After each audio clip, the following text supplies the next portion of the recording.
Welcome back from the break. This is still Women in Business. I'm Doreen Kemcha, and this is Smarts 24 TV. On this episode, we have this amazing lady, Dora, and we are still talking about the woman in business. Dora, we've had an amazing conversation, yes, where you talked about, you rallied up the woman to arise and dream, to arise and know that she is not just one individual, but she has a lot more to do for the society, for herself, for the society, for her children, yes? We want to talk about, let's have a flashback and talk about your business, your kindergarten, like we had started. What inspired you to start it? Was it the dream? Was it just the need to, let me move on to the next part of my life, and I've had the children, let me move on to this. Even though the timing was bad, the timing was off, there's never a good time. There's never a good time to start. You just have to go with it. Yes. I really was tired of being home looking after children, and yet I knew I can do much more than just taking care of children, because time reaches when children are going to school. So do you still keep home, wash dishes and clean, and you sit? So, and what do you contribute to the community? While I was growing, I went to school. I had the chance to meet different kinds of people. So I was inspired by how other people are living. And of course, that would always come in that a woman is very weak. So I would ask myself, how am I going to come up with a lot of challenges, with lack of resources, with no money? So of course, I got married and I came up and I produced children, and children reach a time and they go to school. Will you stay there? And I also had dreams. I always knew I needed to do something better than just being a woman at home. My sisters would make fun of me and would say, yes, she's a housewife. Yes. And I would not talk or comment about it. And there's nothing wrong with that. I knew time had not come for me to really come up. My children were still very young. Yeah. And whenever I would talk with someone who is around me, they could always show me, you can do something. Yeah. Yeah. And as a social worker, while I was at school, I looked at what I could do better. So, and with the inspiration from my mother, she was a teacher, my father too. So the background of being teachers, I sat down and I'm like, what can I really do? Which service can I give people? And how can I earn money? Yeah. And how can I do it better? So because of being with children, I said all my time has been with children. I know how they are looked after. I know the dangers with the maids. I know the dangers in the community for the children. It is better for me to come up and contribute to a good foundation of children. And that was a space that you already knew. Yes. You were comfortable with. Yes. How did you survive the COVID period? The lockdown wiped out so many schools, unfortunately. How did you survive it? COVID was bad and good at the same time. I've had those two, the black and white, bad and good. How? COVID, for example, like me, when I was just started, we had just started operating for 2 years, and COVID came in. I had a lot of challenges of setting up a school. And as a woman who has been at home, I didn't know which office to go to and make letters. I didn't know exactly what things to use. So I started up from wherever I was at my home. I'm not renting. And my husband said, are you going to really get children? Then I said yes, because I was ready to do that. I was ready to do that. And the start, I started reading about kindergarten schools, how to teach children. I started reading about financial literacy. I started looking at the legal part of it. I started looking at systems. Things started coming up. But the COVID period found you had already started. How did you weather through it? You didn't close down. I didn't close down, but then it was good for me. leaving other things constant. When it came to my school and my business, it was very good for me because I had time to now sit and flash back and see where I had gone wrong. Yeah. The teachers were away, I remained in my school. Yeah. And I'm like, oh, this is time now to look at the wrongs and the good things that I did.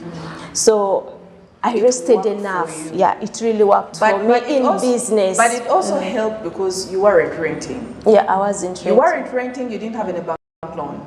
I didn't have any bank loan. Exactly. And I had never thought of getting a loan, and I'm against getting a loan because it depends on how you set up your business. When it comes to a kindergarten, you don't need to have very many children when you're starting. Have very few that you can manage, that you can provide a good service to. It's not all about how much am I going to get, and you make people's children sick. You make people's children starve. You have to be very conscious as children. They're so vulnerable, and giving them the right thing is not the numbers, however much I need money. It is that you are all about the quality. The quality, the good foundation. All schools, all nursery schools, they say we give a good foundation. But what is a good foundation? A good foundation is caring for these children, is teaching them to learn in a conducive environment, good teachers who love them, good food, good uniform, good talking to them. And how have you managed to go through with the teachers, with the turnover? It is a challenge. Yeah. It is a challenge, not that the teachers are bad or we are bad. No, it is a challenge. Teachers who come from wherever they study from to teach, they come with, they want money. They come just particularly for the money. For the money. They sometimes don't know exactly what they're supposed to do. They don't know a process that one goes through to have money. You can't just have money on your first job.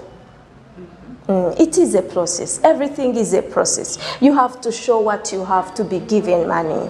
You have to say, I do teach, and then the head of a school will sit down and say, this lady can really teach. She appreciates. And she looks at her budget because everything has rules and regulations. And then she'll be like, of all the teachers I do have, I have to motivate this more. I don't want to lose her because she shows me much more than I really need. And additional to teachers, sometimes teachers' attitude, also the background where they come from is different, so they come in and you need to train them. And some find it like, what are you telling me? I went to school, I know. So attitude, cultures always come in. And when how do you prepare? How do you prepare yourself? I mean, like I've had certain directors, say that we always have like a plan B, right? A backup for those ones that we know we cannot, but we also try as much as possible to retain the teachers that we have. I don't always have plan B to like have a backup if a teacher does wrong. If a teacher goes, a teacher leaves you. Yeah, when I receive teachers, like they are also learners at the same time, especially some of them are young girls. So you have to show them a way, you have to direct them as a director, and you have to tell them and motivate them. So how do you motivate them? You give them enough in what they're supposed and how they're supposed to treat the children. You have to put classes right. You have to give them rules and regulations. You have to show them how your curriculum moves. Is it a national curriculum or international? Do you want to blend in or you don't want to blend in? So proper directions. I've had women. It's amazing to have all these different takes. I've had women come in and say, you know what, I started this, okay? I'm the director. My main purpose is to start this, ensure that it stays on vision, right? It stays on board, literally. But that is why I head mistress, I hire these. Those are the quote-unquote donkeys to run the show. Is that how it's working for you, or you are so hands-on? I am so hands-on that knowing that some of the things are a journey, You don't just have to bring in people and when they can't operate or do it right, you say leave because you're a boss. No, there are better ways on how to deal. That's why we have human resource. That's why you're a director. That's why there's customer care. So you enlighten the teachers about these things and you show them a way to go until when it is extreme that you can't also handle. And more especially teachers, money. This is why we are doing business. They also come in and they want money very fast. So we need to educate all the time. What are those instances when you've had to let go of someone? That is when someone can't really operate and listen and mistreats the children. And even when you give them a second chance, they still don't look at it as attitude. Their attitude keeps so low that they can't get up and say, I was wrong. They are proud. Being proud is something very big. So you have to come in and say, I'm sorry, I don't think you're fit for this place. Maybe you're fit for somewhere else. With the children, this is how it should be. Then you explain why you're letting them go. You are still teaching them that even when they go to the next place, they can try to change. What about the parents? The parents, let us even talk about this, because with the schools, I know quite something, yes, but sometimes the demands are just too much. And you know, right now, most parents, you know, there's social media, there's so much exposure. We get to talk as well as parents. I'm not saying I'm very demanding, but the parent, but I also have different needs that, you know, I would want the school to be able to impart and to meet in my children. But then there are lots of other, this is a competitive world, right? It's a very competitive space. And some of the parents come in and say, you know what, if you don't do this, or you don't do this for my children as this particular school, I'm going to take my kid to another school, you know? And then when you don't, then they want to badmouth you, yes, and say, you know what, this school doesn't do this, and the other school is better. And how do you handle this pressure and the demands of the parents as, you know? When it comes to parents, then you begin to think about customer care. And then you begin to see, how am I running my school, the expectations of the parents. And then when they come to you, tell them, I'm a teacher, I'm heading this school, we have reception, we have daycare. Reception is baby class, we have daycare, we have middle and top. And then you tell them, I run my school with the national curriculum. And then you tell them, my system runs like this. So beyond this, I'll not be answerable. But we can always share ideas for the benefit of the children and how best we can bring up these children. The parents know that it is such a challenging thing to teach a child. So, but it is how you explain. It is how you tell them the school is running. They understand. They come in. Some parents are stubborn, but when you know how to tell them and tell them your limits, and then they get to know their limits, then they're like, okay, this is now fine. And what about in those instances where the parents are, because there's a lot of, you know, a lot of comparison going, going on. And in most cases, when they get to see another 4-year-old kid be able to, let us say, go through 5 sounds and be able to write them, and that's baby class, second term, then immediately they begin to weigh with their children. Oh, mine only knows 3 sounds and cannot write at least, you know, all these sounds. So what's happening? Maybe the other school is better. And then they begin to come down and, you know, tell you ABCD. How do you handle that as well? You need to have the confidence and know what you're doing. And then you need to know how your system is running. It all now goes back to marketing. How do you market your school? What are you good at?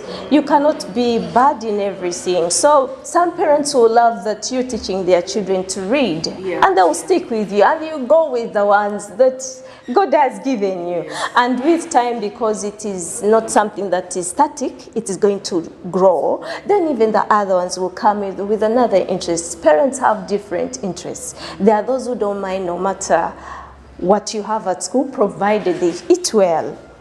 And which us as directors, we don't only look at feeding, we look at safety, we look at education. But then time for your school has not come. This is a reality. Then there is something that you stand on. Maybe my children do read and study. My teachers are very good. The moment you give them children, they will do it. As you grow and look and listen to them, and then you keep putting forward what they need, and then you keep capturing them.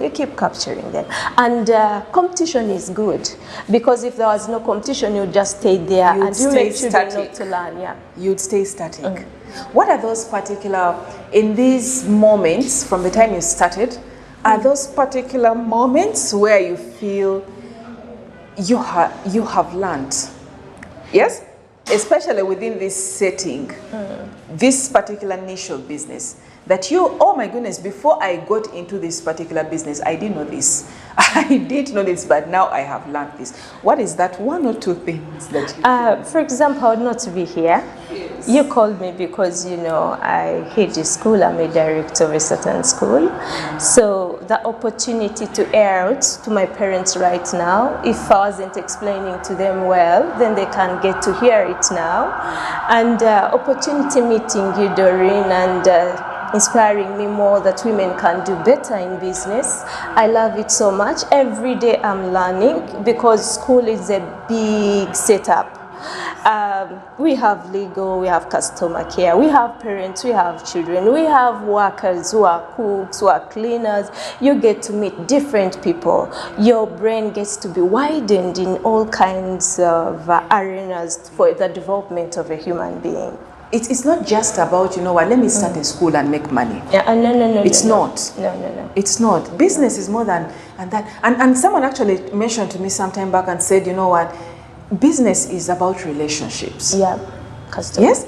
But it's so funny that most times some women, and even men, it's not even just because this cuts across. This is women in business, but it's, men as well get to pick a leaf from this. It's not just about, let me start this business and I make money, right? If you close today, if you close your school today, there are parents that would be hurt because you have a relationship with them. Yeah. Yes? And you're contributing to the community. Yes, and someone told me that and said a couple of weeks ago, 3 weeks, I said, Doreen, it's not just about money. If you close, you have your little stall somewhere, and the person just comes there, your client comes, customer, comes today and doesn't find you. And then the following week again, there's that bummer, there's that, where is this person that I've always been getting my stuff from? So it's time that even women in business, we get to know that the relationship, the businesses that we start are based on these amazing, profound relationships that are not only just for one day, they go on for, for quite a while. And we should be very particular in making sure that we hold those relationships with care.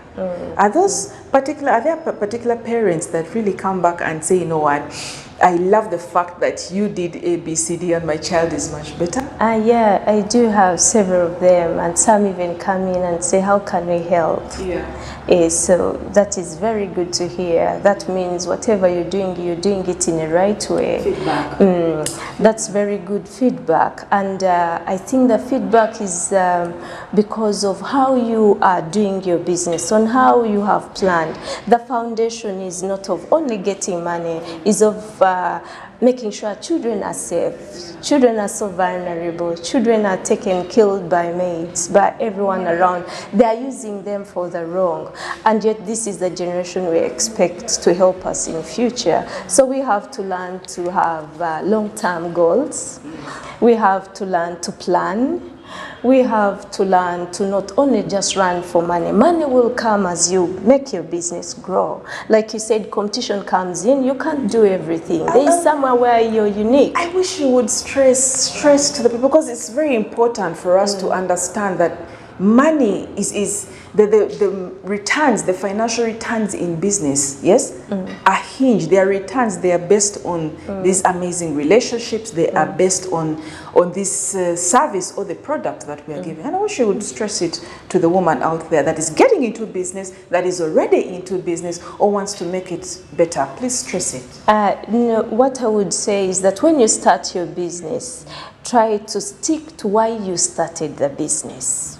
Did you look around and you say, I have to provide a good service to the children because they are mistreated by the maids? Parents have to go there to work, and it's not only a man to go and work, even a woman. How can I help this woman with a lot of dreams? Maybe she's a dancer, she's a musician. How can I help her during night? Because there are schools which have boarding schools, and there's daycares at any time you drop in a child. So how do you look at this you're providing? How do you look at this service? You should always stick to why and why you started the business. It shouldn't only be money. It should be even how best is my service? Am I contributing well and right to the community? Yeah.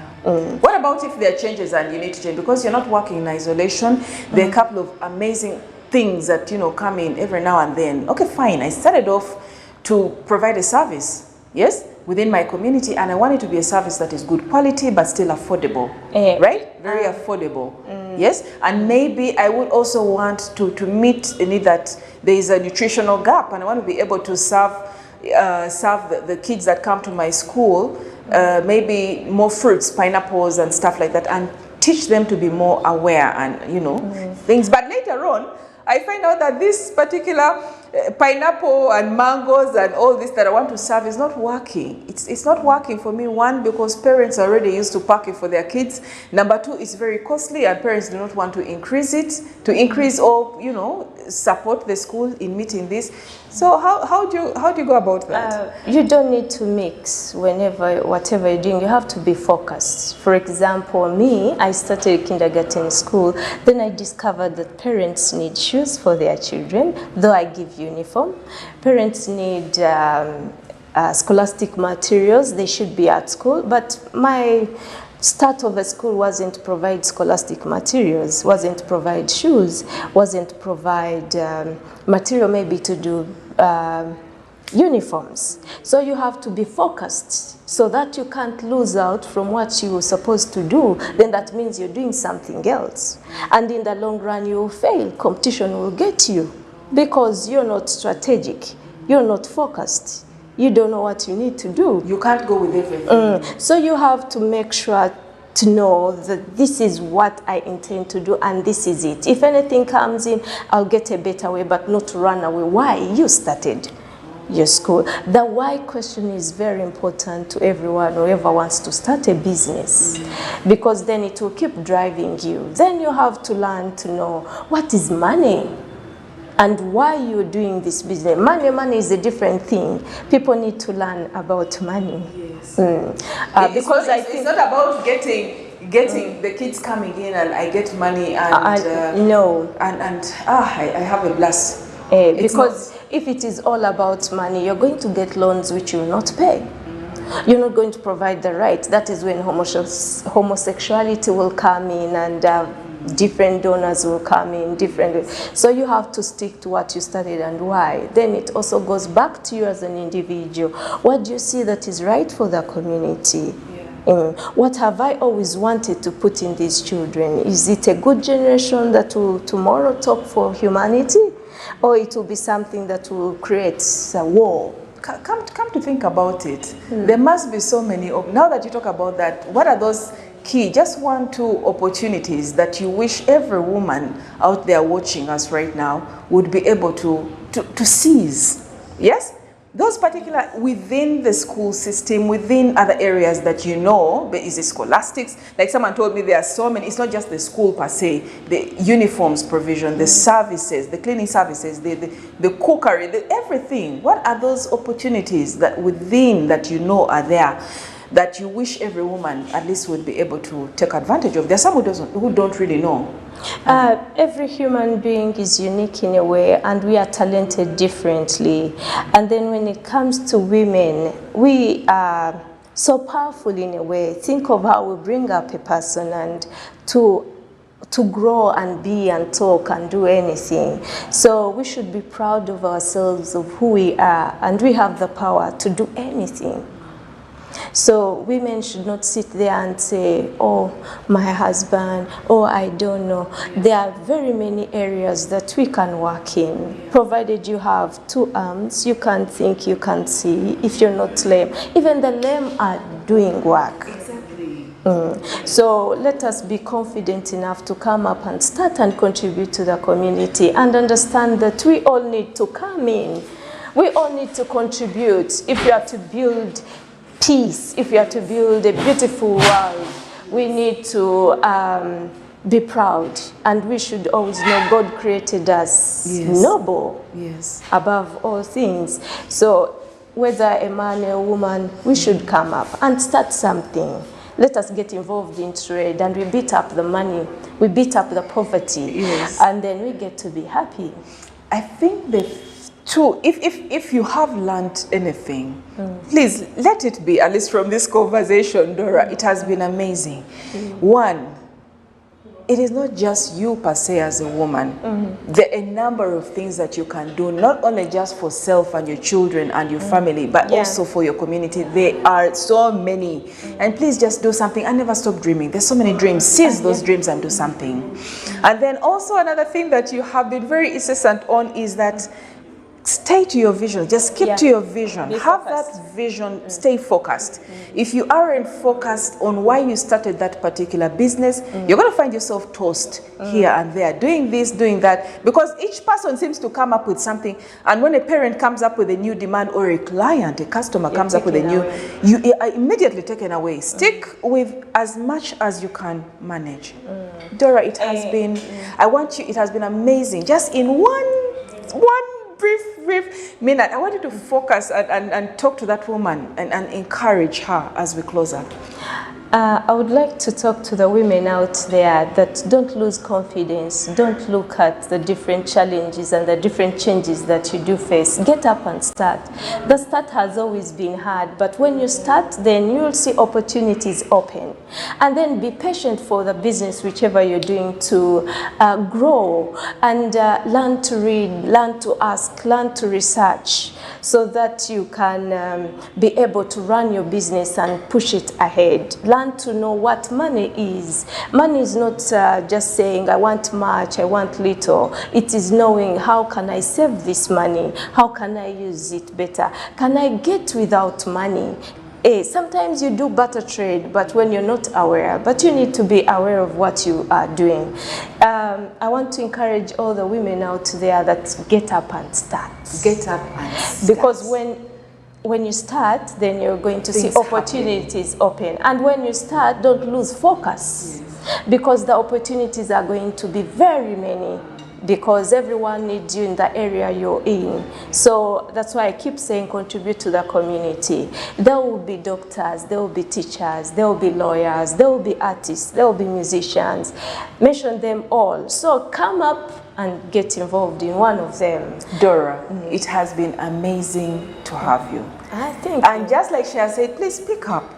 Be inspired, be motivated, be emboldened to start wherever you are. Like she has said, start and keep focused. And also remember, every business is based on relationships. Relationships.